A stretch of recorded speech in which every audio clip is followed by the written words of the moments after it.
បន្តកិច្ចសន្យាមួយឆ្នាំ10ខែបន្ថែមទៀតបាទភាសាកូរ៉េគេថាយ៉ាងម៉េចបាទអញ្ចឹងនៅពេលដែលបងប្អូនមកកូរ៉េដំបូងគឺយើងបាទមានសុពលភាពនៃកិច្ចសន្យាចំនួន3ឆ្នាំបងប្អូនណាបាទអញ្ចឹងនៅពេលដែលចប់3ឆ្នាំគឺបងប្អូនត្រូវតែប្រាប់ទៅកាន់តកែដើម្បីឲ្យគាត់ជួយរៀបចំឯកសារបន្តបាទកិច្ចសន្យាមួយឆ្នាំ10ខែបន្ថែមទៀតបាទអញ្ចឹងបងប្អូនកុំភ្លេចណាបាទជួយរំលឹកថៅកែបើសិនជាបងប្អូនអត់រំលឹកគាត់ទេបាទថៅកែក៏ភ្លេចគឺយើងអាចខុសច្បាប់បាទអញ្ចឹងចំពោះបាទការប្រាប់ថៅកែនេះគឺបងប្អូនអាច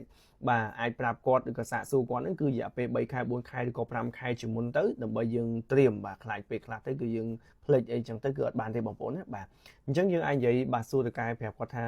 사장님 제가 3년 근로 계약서를 거의 끝났어요. 그래서 1년 10개월 더 연장해 주세요.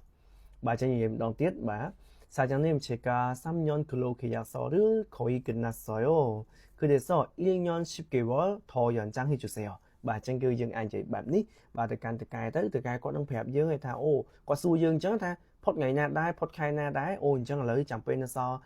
pi khai được bay khác qua từ bờ to ao chân bờ sân chỉ cạn đây từ cài có prap dương chân một ô dương nô tục dương cọt tục chân là bên